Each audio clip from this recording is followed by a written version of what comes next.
ہم سب کی سعادت و خوشبختی ہم اور آپ سبیل الہدا کے سالانہ اجلاس میں شرکت کر رہے ہیں۔ سبیل الہدا مشفق الامت عارف باللہ حضرت الحاج مولانا بشیر صاحب رحمۃ اللہ علیہ کی محنتوں کا آئینہ دار ہے، اور ساتھ میں ان کے نیک صالح اولاد آج کے اجلاس کے ناظم مولانا مفتی محمد طیب صاحب قاسمی اور سبیل الہدا کے محتمم و ذمہ دار حضرت مولانا محمد عرفان صاحب قاسمی دامت برکاتہم، ان حضرات کی محنتوں کا شاہکار ہے۔ دعا ہے اللہ تعالیٰ ادارے کو ہر دن ترقیات سے سرفراز فرمائے۔ قرآن حکیم میں اللہ تعالیٰ نے ارشاد فرمایا، اس دن کو یاد کرو جب نہ مال کام آئے گا نہ اولاد کام آئے گی۔ یوم لا ينفع مال ولا بنون الا من اتى اللہ بقلب سلیم۔ ہاں مگر جو دل اللہ تعالیٰ کی یاد میں بن گیا ہوگا، اللہ تعالیٰ کی محبت میں سج گیا ہوگا، وہ دل کام آئے گا۔ آج دنیا جہان کا مقصد بس پیسہ پیسہ پیسہ ہو، چاہے جیسا ہو، حلال پہ ہو، حرام پہ ہو، جھوٹ پہ ہو، تھوک پہ ہو، کسی کا گلا دبا کے ہو، کسی کی زمین دبا کے ہو پیسہ چاہے ہو جیسا۔ آج پوری انسانیت کا یہ سبق بنتا جا رہا ہے کہ پیسہ ہوگا تو کام چلے گا، پیسہ نہیں ہوگا تو کام نہیں چلے گا، پیسہ ہوگا تو عزت ملے گی، پیسہ نہیں ہوگا تو سماج میں کوئی وقار اور احترام بھی باقی نہیں رہے گا۔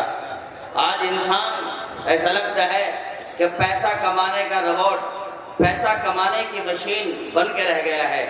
صبح سے شام تک پیسہ پیسہ پیسہ۔ اولاد کہاں جاری ہے، اولاد کی کیا تربیت ہے، اولاد نشوں سے گزر رہی ہے، اولاد کڑیوں کا شکار ہو رہی ہے، کڑیوں میں نشوں میں دھت ہے، پر ایک ذمہ دار شخص کا اس طرف نظر نہیں آتی، بلکہ پیسہ صبح سے شام تک یہی مقصد رہ گیا ہے۔ شام میں آتا ہے، حقہ اور بیٹھے ہوتی ہیں، ایسے وقت میں اولاد کا جائزہ لے، انداز کرے، نہیں، اس طرف دھیان نہیں جاتا۔ میرے بھائیوں، اس وقت اپنے گرد و پیش کا جائزہ لینا ضروری ہے، اپنے حال و احوال کو جاننا ضروری ہے کہ اولاد کہاں جا رہی ہے، نقشہ کس طرح سے خراب اور بگڑتا جا رہا ہے، اور تصویر کس طرح دھندلی ہو رہی ہے۔ یہ اولاد جو نہ اپنی ہے، نہ ماں کی ہے، نہ بھائیوں کی ہے، نہ خاندان اور رشتہ دار کی ہے، یہ اولاد نہ خدا کی بن رہی ہے بلکہ اپنے آپ کی بھی نہیں بن رہی ہے۔ اس طرح اپنی زندگی کو فراموش کیا جا رہا ہے۔ آج ہمیں چاہیے ہم اپنی زندگی کا جائزہ لیں اور اس اصول کو توڑیں۔ یہ اصول کس نے سکھایا؟ پیسہ ہو تو زندگی کامیاب، پیسہ نہیں ہم نامراد۔ میرے بھائیوں، کچھ کام پیسے سے بنتے ہیں لیکن سارے کام پیسے سے سنور جائیں یہ کبھی نہیں ہو سکتا۔ مانتے ہیں ہم، پیسہ آپ کے پاس ہوگا، آپ شاندار چشمہ خرید سکتے ہیں، لیکن آپ پیسے کے ذریعے بینائی نہیں لا سکتے۔ پیسے کے ذریعے آپ شاندار کپڑے خرید سکتے ہیں لیکن اچھی تندرستی خرید کر نہیں لا سکتے۔ پیسے کے ذریعے آپ موٹے موٹے بیڈ خرید سکتے ہیں، تکیے گدے خرید سکتے ہیں، صوفے خرید سکتے ہیں، لیکن شاندار میٹھی میٹھی نیند آپ پیسے کے ذریعے کبھی نہیں لا سکتے۔ مانتے ہیں ہم، پیسے کے ذریعے آپ کالا خضاب داڑھی پر کرنے کے لیے، بالوں پر کرنے کے لیے خرید کے لا سکتے ہیں، لیکن شباب جوانی کو نہیں لا سکتے آپ۔ پیسے کے ذریعے آپ کھانے پینے کی اشیاء، بادام، چرگوزے، کیلے، پپیتے، انار، سیب، سنترے، یہ تمام چیزیں خرید سکتے ہیں، لیکن شاندار صحت کو آپ مال کے ذریعے کبھی نہیں لا سکتے۔ معلوم ہوا مال کے ذریعے کچھ کام بنتے ہیں، کچھ سنورتے ہیں، لیکن سارے کام نہیں سنورتے۔ جب کچھ کام سنورتے ہیں، ہمیں بھی چاہیے ہم اپنی زندگی کا نقشہ اسی طرح مرتب کریں، ہم اپنی زندگی کا نقشہ اسی طرح مرتب کریں۔ ہمیں کیا ہو گیا؟ مال کی خاطر کئی مرتبہ ایسے جھگڑتے ہیں، ایسے لڑتے ہیں کہ سگے بھائی، سگی والدہ، وہ سگے بھائی جنہوں نے سگی ماں کے پیٹ میں پیر پسارے ہیں، اپنے سگی ماں کو سگی ماں کی ایسی گالی دیتے ہیں، کئی مرتبہ ماں تکتی رہ جاتی ہے۔ کیا گزرتی ہوگی اس بوڑھی ماں پر، اور کیا گزرتی ہوگی ان معصوم بچیوں پر جو اس دادی کی پوتیاں ہیں، آپ کی بیٹیاں ہیں، اور کیا گزرتا ہوگا ان نوجوان بیٹوں اور بچوں پر۔ میرے بھائیوں، اپنی زندگی کا کردار، اپنی زندگی کے نین و نشو ہم کھوتے جا رہے ہیں۔ لڑائی ہو گئی، جھگڑا ہو گیا، کم از کم زبان تو ہماری قابو کی رہے، کم از کم زبان تو ہماری احتیاط کی رہے، ہم آل فال نہ بکیں، ہم گالیاں نہ بکیں، ہم ماں تو کی نہ کریں، ان چیزوں تو ہمیں احتیاط کرنا چاہیے۔ لیکن نہیں، جب اندر جنون بھڑکتا ہے، جب آگ بھڑکتی ہے، نہ پھر کسی واعظ کی تقریر کام آتی ہے، نہ کسی عالم مولوی کی افہام و تفہیم کام دیتی ہے، نہ کسی امام کی موعظت و نصیحت کام آتی ہے، نہ کسی چھوٹے موٹے کی بات ہماری سمجھ میں آتی ہے، اس لیے کہ پیسہ سامنے مقصد ہے۔ میرے بھائیوں، زندگی کا جائزہ کرو۔ اللہ تعالیٰ نے بہت تھوڑی سی زندگی دی، بہت تھوڑا سا وقت دیا، اس وقت میں ہمیں چاہیے ہم اپنا جائزہ لیں۔ انما الدنیا فنا لیس للدنیا بقا انما الدنیا فیہا کسجن العنکبوت۔ یہ دنیا ہے ہی کیا؟ یہ دنیا ہے ہی کیا؟ دنیا چند روزہ ہے، اور اسی چند روزہ دنیا کو ہم نے کچھ مال و منال میں اور رہتی سہتی زندگی کو ہم نے موبائل کے ہاتھوں چڑھا دیا ہے۔ موبائل جو ہماری ذہنیت کو ٹھگتا ہے، موبائل جو ہمارے وقت کا خون کرتا ہے، موبائل جو ہماری محبتوں کو اپنے بھینٹ چڑھا لیتا ہے، وہ موبائل برابر میں شاندار بیوی موجود، بہت خوبصورت سے بچے موجود، مگر نہیں، نیٹ ایسا سوار ہے، نیٹ کا نشہ ایسا سوار ہے، نہ اولاد کی خبر، نہ بیوی کی خبر، نہ ماں باپ کے احترام اور خدمات کی خبر، بلکہ بس اسی میں دھت ہے۔ اور کئی جگہ تو ماں باپ یہ سمجھتے ہیں کہ بچے سو گئے، آپ اطمینان کے ساتھ سو جائیے، نہیں، ماں باپ سو گئے اور بچے گناہوں میں کھو گئے، فلموں میں کھو گئے، اپنی زندگی کو تباہ کر رہے ہیں، اپنی زندگی کو برباد کر رہے ہیں۔ یہ موبائل نہ صرف آج ہمارے کام کاج کو ٹھگتا ہے، نہ صرف ہماری تعلیم کو سکتا ہے، بلکہ آج یہ موبائل اور یہ نیٹ ہمارے ایمان کا سودا کر رہا ہے، ہمارے ایمان کو بھی ٹھگ رہا ہے۔ ہمیں چاہیے ہم اپنی ذاتی زندگی کا جائزہ لیں اور اپنی زندگی کے اصول مرتب کریں۔ صبح اٹھ کر ہمیں رب کو یاد کرنا ہے، دن بھر کا وقت ہمیں اپنے کام کاج کے حوالے کرنا ہے، شام کا وقت پھر ہمیں اپنی ترتیب کے ساتھ گزارنا ہے۔ یہ وقت نمازوں کا ہے، یہ وقت تلاوت کا ہے، یہ وقت درود پاک کا ہے۔ لیکن نہیں، آج تو دنیا کے دولت مند جو اپنے آپ کو دولت مند سمجھتے ہیں، ان کے اپنے شعور ہی غائب ہو گئے، ان کا نظام الاوقات ہی غائب ہو گئے۔ مالدار ہونے کا مطلب خدا کی طرف متوجہ ہونا، مالدار ہونے کا مطلب اپنے تقاضوں و ضروریات سے فارغ ہو کر رب کو راضی رکھنا۔ لیکن آج کے مالدار اور سیٹ کا مطلب رات کے 12 بجے سونا اور صبح کے 11 بجے اٹھنا، اور پھر اٹھ کر کے کیپری پہن کر ننگا پن ہو کر کے ایک کتا پالنا، اس کو گھمانا پھرانا، یہ اپنی عادت بن گئی ہے۔ اور ہم سمجھتے ہیں یہی ڈیفینیشن، یہی کنڈیشن مال کی ہونی چاہیے، اور ایک مالدار کی۔ یہ مالدار ہونا نہیں میرے بھائیو، ہم مالدار نہیں، ہم تو چوکیدار ہیں، چوکیدار۔ ہم چوکی کرتے ہیں پولیس تھانے کے لیے، ہم چوکی کرتے ہیں مقدمات کے لیے، ہم چوکی کرتے ہیں باہمی جھگڑوں کے لیے، ہم چوکی کرتے ہیں ایک دوسرے پر حملہ آور ہونے کے لیے۔ اس کو تو چوکیداری کہا جائے گا۔ مالدار کو اس کو کہتے ہیں اپنے تقاضے بھی پورے کرے اور اداروں اور مکاتب و مدارس کا بھی خیال رکھے۔ مالدار تو اس کو کہا جاتا ہے اپنی ذاتی زندگی، اپنی پرسنل زندگی کے اندر حالات میں گدگدی پیدا نہ کرے، اس کو کہا جاتا ہے۔ لیکن نہیں، ان تمام تر چیزوں کو ہم بھول گئے اور اپنے ذاتی اصول ہم نے گھڑ لیے ہیں، اور ان اصولوں کے مطابق اپنی زندگی بسر کرنا ہم یہ سمجھتے ہیں کامیاب زندگی ہے۔ اسی دنیا میں، اسی کائنات میں وہ لوگ رہ گئے جنہوں نے اس دنیا سے، اس مال سے آخرت کو سنوارا اور اپنے رب کو راضی کیا۔ سلطان مراد رحمۃ اللہ علیہ ترکی کے ایک بہت کامیاب صدر گزرے ہیں۔ اللہ اکبر، کیسی مثالی زندگی، کیسی شاندار زندگی اور کیسی جاندار زندگی انہوں نے گزاری، پوری دنیا کے لیے ایک نمونہ اور ایک عبرت بن کر چلے گئے۔ یہ ڈھنگ سے زندگی گزارتے تھے، ان لوگوں نے نقشہ پایا زندگی گزارنے کا۔ تو سلطان مراد رحمۃ اللہ علیہ مصر کے حاکم ہیں، رات آتی ہے، وزٹ پہ نکل جاتے ہیں، گھومنے نکل جاتے ہیں، میری رعایا کا کیا حال ہے، کس انداز میں زندگی بسر کر رہی ہے، کیا کھاری، کیا کماری، کیا پھیری ہے۔ چنانچہ راتوں کا جائزہ کرتے، حالات کو دیکھتے، اور پھر صبح کے وقت میں ان کی مدد کرتے اور ان کا خیال رکھتے۔ یہ انہوں نے اپنی زندگی کا سسٹم بنایا تھا۔ ایک رات سلطان مراد رحمۃ اللہ علیہ نکلے، چلے جا رہے تھے روڈ پہ، دیکھا راستے کے قریب ایک شخص دھت پڑا ہوا ہے. آپ نے سمجھا یہ شراب میں دھت ہے، نشے میں دھت ہے. آپ قریب گئے، اس کے چہرے مرے کو دیکھا اور لوگوں سے پوچھا بھائی جانتے ہو یہ آدمی کہاں کا رہنے والا کون ہے؟ لوگوں نے کہا ہم نہیں جانتے کون ہے، یہ تو شراب میں دھت پڑا ہے، نشے میں مست ہے، آپ کو اس کی کیا خبر، آپ اپنا کام کرو. کہیں پھر بھی دیکھنا تو چاہیے، کوئی صاحب ایمان ہے، کسی کا باپ ہوگا، کسی کی اولاد ہوگی، اس کی خبر گیری تو کرنی چاہیے انسانیت کے ناطے. چنانچہ لوگ آئے گئے اور دیکھا، جائزہ کیا، بتایا یہ تو دور پار خلا محلے کا رہنے والا آدمی ہے اور بہت خراب اور گندا آدمی ہے، نشہ کرتا ہے، گناہ کرتا ہے، بدمستوی زندگی گزارتا ہے، آپ اس کی خبر، اس کی فکر مت کیجیے. چنانچہ رات کا وقت تھا، نہیں سمجھتا تھا کوئی یہ ہمارے ملک کے صدر ہیں، وزیر اعظم ہیں، کوئی نہیں جانتا تھا، کوئی خبر نہیں تھی.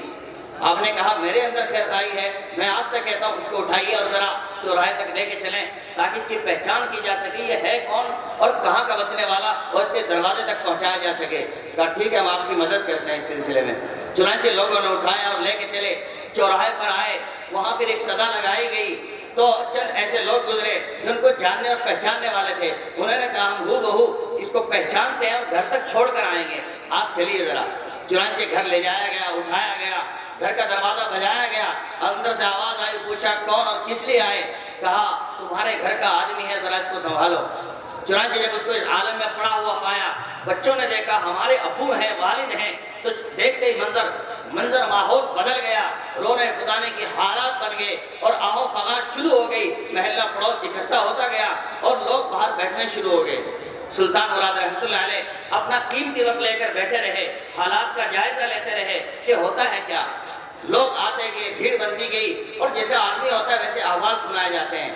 لوگ کہنے لگے بہت برا آدمی تھا، شراب پیتا تھا، نشہ کرتا تھا، کالا منہ کرتا تھا، دنیا کو گالی بکتا تھا، انتہائی خراب آدمی تھا.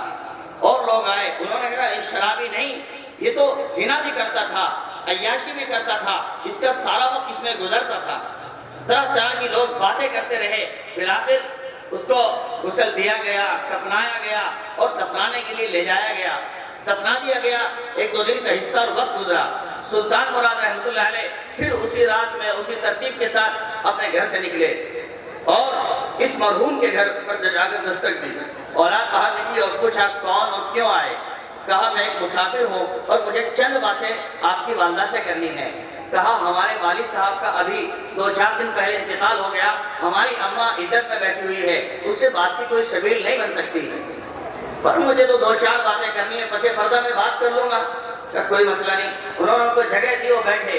کہا مجھے بھی آپ کو 2-4 باتیں کرنی ہیں آپ کے شوہر کے بارے میں. کہا کیجئے. کہ آپ کے شوہر کی زندگی بہت عجیب و غریب سننے کو ملی ہے.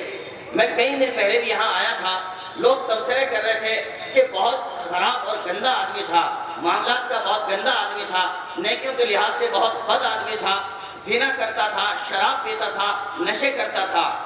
اور ادھر ہم نے آپ کی آواز سنی، گھر میں آپ رو رہی تھی اور یہ کہہ رہی تھی میرا شوہر میرے سر کا تاج، وقت کا ولی تھا، بڑا عابد تھا، عبادت کرتا تھا، راتوں تہجد پڑھتا تھا، دنوں روزے رکھتا تھا، حلال کماتا تھا، حرام سے احتیاط کرتا تھا.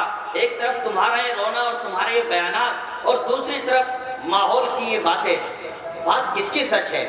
عورت کہنے لگی دیکھو میں اس کی عزت ہوں، میں اس کے گھر کے رہنے والی ہوں اور مجھ سے زیادہ اس کے حال و احوال کے بارے میں کوئی شخص نہیں جانتا. لوگ جو کہتے ہیں ان کے اپنے تجربات ہوں گے، لیکن چونکہ میرے نزدیک رہا، میرے قریب رہا، مجھ سے زیادہ اس کے حالات کو کون جانتا ہوگا. کا بات صحیح ہے آپ کی، آپ صحیح کہہ رہے ہیں، لیکن یہ پورا زمانہ جو اس کی برائی کر رہا ہے اور لوگ یہ کہنے والے موجود ہیں، ہم نے انہیں بدیوں میں دیکھا، ہم نے اپنے سگے کانوں سے سنا. لوگ کہہ رہے تھے کہ 10-10 بوتلیں شام کے وقت میں شراب خانے سے خریدتے وقت ہم نے دیکھا ہے، اس کو تھیلا بھر کر گھر میں لاتے ہوئے ہم نے اپنی آنکھوں سے دیکھا ہے. ایسے نوجوان یہاں موجود تھے جو کہہ رہے تھے رنڈی بازار میں جاتے ہوئے ہم نے انہیں اپنی سگی آنکھوں سے دیکھا ہے، وہاں رات گزارتے ہوئے ہم نے خود دیکھا ہے. ہم کیسے مان سکتے ہیں یہ نیک شریف ہے؟ یہ تو بدکار ہے، انتہائی بد ہے. فرمایا بات آپ کے سامنے آئی ہوگی، لوگوں نے کہا ہوگا، لیکن چونکہ میں بہت نزدیک رہنے والی ہوں میری بات کا اعتبار زیادہ ہوگا. کہ بتائیے آپ کیا کہنا چاہتی ہیں؟ کہ لوگ جو آپ سے کہہ رہے ہیں وہ شراب پیتا تھا،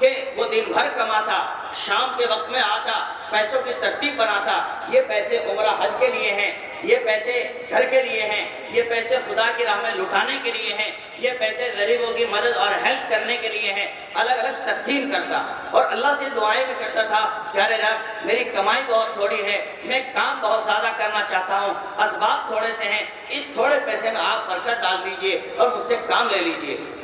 تو پھر 2-4 دن کا وقت گزرتا، شام کے وقت میں وہ متعینہ پیسے لیتا اور شراب خانے پہ جاتا اور وہاں جانے کے بعد شراب کی بوتلیں خریدتا، ٹھیلا بھرتا، گھر میں لاتا، شام ہوتی مغرب ادا کرتا، بعد مغرب کھانے سے فارغ ہوتا اور پھر عشاء کی نمازیں ادا کر کے معمولات پڑھ کے جب دیکھتا دنیا اپنے گھروں میں جا چکی، آرام کے لیے لیٹ چکی، کوئی باہر باقی نہ ہوتا، تو وہ پھر ٹھیلے کو اٹھاتا اور ایک ایک بوتل کو نکالتا اور ایک ایک بوتل کو توڑ کر نالی میں بہاتا اور یہ کہتا پیارے رب میرے اندر اتنی طاقت اور ہمت تو نہیں میں پوری دنیا سے شراب ختم کر دوں، یہ دنیا کے شراب خانوں کو مٹا دوں، ہاں میرے رب میں اتنا ضرور کر سکتا ہوں، چند بوتلیں خرید کر کے انہیں نالی میں بہا سکتا ہوں تاکہ کچھ صاحب ایمان کا ایمان بچ سکے، کچھ لوگ بچ سکیں کہ جن کے بچے یتیم نہ بنے، ان کی بیوی بیوہ نہ بنے، میں ان کی عزتوں کی حفاظت کے لیے، ان کی خدمت کے لیے یہ بہاتا ہوں۔ اللہ جی میری اس عبادت کو آپ اپنے دربار میں قبول فرما کر میرے لیے نجات کا راستہ نکال لیجیے۔ اللہ اکبر کبیرہ۔ ایسے بھی لوگ کائنات میں ہوتے تھے، کئی مطلب تھا میرے شوہر کا شراب خریدنے کا اور اس کا، تو وہ دنیا، سلطان مراد نے کہا وہ دنیا جو کہری ہے، وہ دنیا جو کہری ہے، راتوں کو زنا کرتا تھا، زنا کے اڈوں پہ جاتا تھا، سودا کر کے آتا تھا، کہ وہ بات بھی سنو، یہ بات سچ ہے، وہ گھر سے نکلتا، مجھ سے پوچھتا اور ان مقامات تک جاتا جہاں رنڈیاں رہتی ہیں، جہاں گناہ کا بازار کرنے والی رہتی ہیں، لیکن ان سے معاملہ طے کرتا اور ان کی رقم طے کرتا، ادا کرتا، مثلا ان سے سودا کرتا، تمہاری رات کی قیمت کیا ہے؟ وہ کہتی میری ایک رات کی قیمت مثلا 10,000 روپے ہے، 20,000 روپے ہے، فرمایا متعینہ رقم ان کے حوالے کرتا اور رقم دے کر کے ان سے کہتا تھا میں نے تمہاری رات خرید لی، اب یہ رات میری ہو گئی ہے، لہذا اب تم ایک کام کیجئے، تم اپنے گھروں اور حجروں کے اندر بند ہو جاؤ، تو مجھے مسلح دے دو، لوٹا دے دو، کہ انہیں گھر میں بند کر دیتا اور باہر برآمدے کے اندر مسلح بچھاتا، لوٹا لیتا، وضو کرتا اور 2 رکعت کی نیت باندھتا اور اللہ اللہ کرتا اور تلاوت کرتا اور سجدے میں جا کر پھر رب کے حضور گڑ گڑاتا، پیارے رب میرے اندر یہ ہمت نہیں میں پوری دنیا سے عیاشی ختم کر دوں، پوری دنیا سے زنا کو ختم کر دوں، ہاں البتہ میں اپنی رقم کے ذریعے اتنا ضرور کر سکتا ہوں کہ ان چند کو بچا سکتا ہوں، ان کی ایمان کی حفاظت کرتا ہوں۔ اللہ جی آپ میرے اس عمل کو قبول فرما لیجئے اور اسے میرے لیے آخرت میں ذخیرہ بنا دیجئے۔ اللہ اکبر کبیرہ۔ میرے بھائیوں اسی دنیا میں وہ بھی مالدار گزرے ہیں جنہوں نے اپنے مال کے ذریعے اتنے محتاط انداز میں اپنی زندگی کو بسر کیا اور سینکڑوں کے ایمان کی حفاظت کی، ان کی جان کی حفاظت کی، ان کی عزت کی حفاظت کی۔ آج میرے بھائیوں مال کا کچھ مطلب، مالدار کا کچھ مطلب غلط ہی سمجھ میں آ گیا ہے۔ دیر رات تک جاگنا، صبح کتا پالنا اور اسے گھمانا اور کیپری پہن کر ننگا پن ہونا اور معاشرے میں دکھانا اور 11-12 بجے تک آنکھیں کھولنا اور اہل مدارس، مکاتب، حفاظ اور علماء، ائمہ ان کو گالیاں بکنا، دعوت و تبلیغ کے لوگوں کو برجرہ کرنا، یہ آج نیا اسٹائل ہے جس کے ذریعے ہم اپنی آخرت کو تباہ و برباد کر رہے ہیں۔ اللہ تعالی ہمیں سمجھ فراست عطا فرمائے اور انتہائی دانش مندی کے ساتھ اس دنیا میں اپنی زندگی گزارنا، اپنے مال کو طریقہ کار کے ساتھ خرچ کرنا، اس کا نظام مرتب کرنا، اللہ تعالیٰ اس کی توفیق عطا فرمائے۔ وآخر دعوانا ان الحمد للہ رب العالمین۔